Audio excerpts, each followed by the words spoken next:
ಈ ಪ್ರಕೃತಿ ಸರಿಯಾಗಬೇಕು ಅಂತ ಕೇಳಿದ್ರೆ ಈ ಪ್ರಕೃತಿಯ ಮಾಲೀಕರು ಯಾರು? ನಾವ?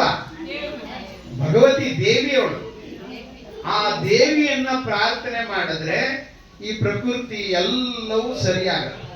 ಹಾಗಾಗಿ ಎಲ್ಲ ಕಡೆಯಲ್ಲೂ ಈಗ ಒಂದು ನವಯುಗ ಪ್ರಾರಂಭ ಆಗಿದೆ, ಎಲ್ಲ ಕಡೆ ಜಾಗೃತ ಆಗಿದೆ.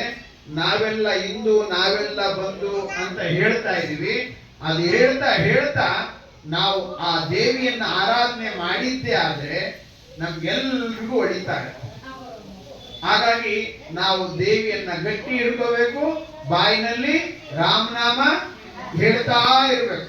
ಅದರಿಂದ ಜಗತ್ತಿಗೆ ಒಳ್ಳೇದಾಗತ್ತೆ.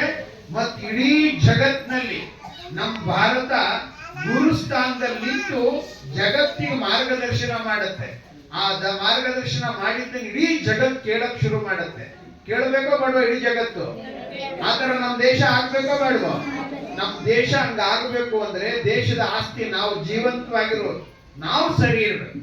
ನಾವು ಸರಿ ಇದ್ರೆ ಮಾತ್ರ ಜಗತ್ನಲ್ಲಿ ನಾವು ವಿಶ್ವಗುರುವಾಗಿ ಭಾರತ ಇದ್ದು ಇಡೀ ಜಗತ್ತಿಗೆ ಸಂಭಾಳಿಸ್ಲಿಕ್ಕೆ ಸಾಧ್ಯ ಆಗುತ್ತೆ.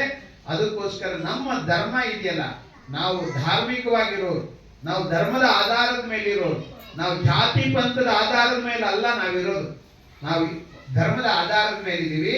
ಆ ಧರ್ಮವನ್ನ ನಾವು ಉಳಿಸಿದ್ರೆ ಧರ್ಮ ನಮ್ಮನ್ನು ಉಳಿಸುತ್ತೆ. ನಾವು ಧರ್ಮನ ಹಾಳು ಮಾಡಕ್ ಹೋದ್ರೆ ಧರ್ಮ ನಮ್ಮನ್ನ ಅಳಿಸುತ್ತೆ. ಹಾಗಾಗಿ ಹಂಗ ಆಗಬಾರದು. ನಾವೆಲ್ಲರೂ ಧಾರ್ಮಿಕವಾಗಿ ನಾವೆಲ್ಲ ಒಂದು ಅನ್ನುವಂಥದ್ದು ಬರಬೇಕು. ನಮ್ಮಲ್ಲಿ ಜಾತಿ ಪಂಥ ಮತ ಲಿಂಗ ಭೇದ ಭಾವ ಯಾವೆಲ್ಲ ಇದಾವೋ ಅವನ್ನೆಲ್ಲ ತೆಗೆದು ಸೈಡ್ ಇಡೋದು.